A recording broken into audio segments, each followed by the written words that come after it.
All right, I got my, oh, look at these mittens. I haven't had worn mittens in 20 years. Oh yeah, I need money. Whoa, it's nippy. All right.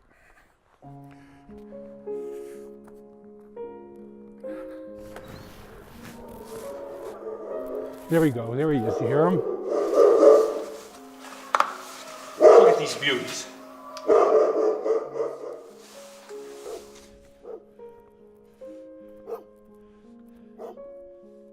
To me, there's nothing in the world worse than being bored. Let's start there.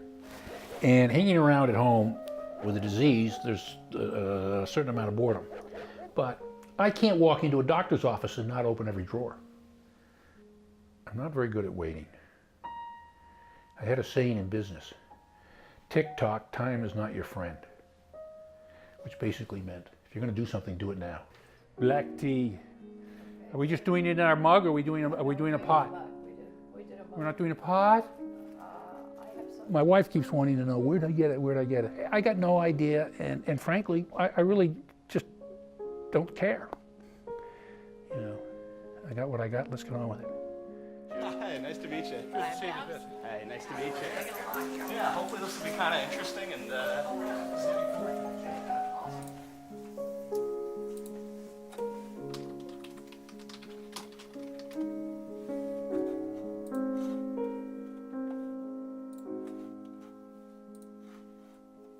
One of the things that has been happening over the past decade is that we've just gotten better and better and better at imaging the human body.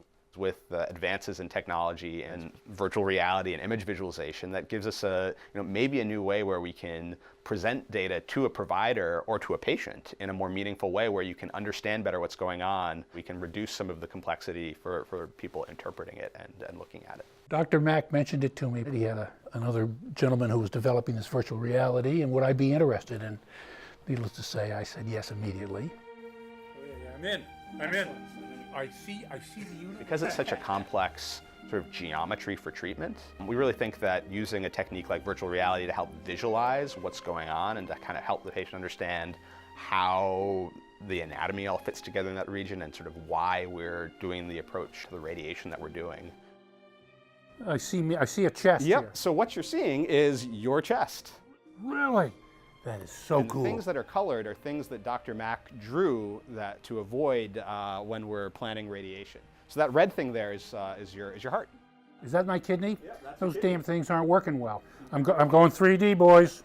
Being able to go in and walk through your body and see where the parts are and how big they are relative to everything else, and where everything is and how it moves, and you're blown away by the size of the liver, and I walk through the liver and then rotating the body and seeing all the skeletal structure, my missing 6th rib, which had to be taken out for the surgery. We all have seen the two-dimensional pictures of what the inside of your body looks like, but actually walking through your own body and seeing the parts, it's awe-inspiring. It's unbelievable. I've had nothing but back trouble. I gotta go find out why my back is such. Look, this is just unbelievable. It doesn't change anything in the sense of, am I going to get better quicker because now I know something I didn't know?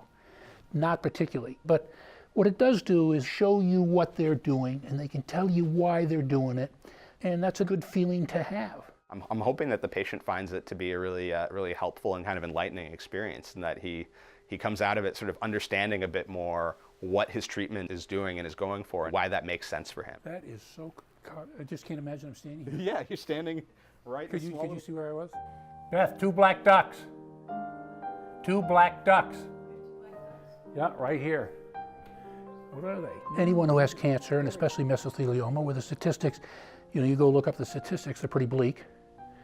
I think it's like 8 or 10% make 2 years. It I guess gives you pause, but it's funny, I haven't thought about it much. It's just another challenge, and we're going to do what we can do, and we'll do it as well as we can do, and it's going to be what it's going to be at the end of the day.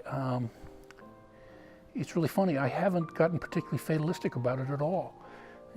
Maybe that'll happen, but right now it's, hey, come on, I was just talking to Dr. Mack, what's next?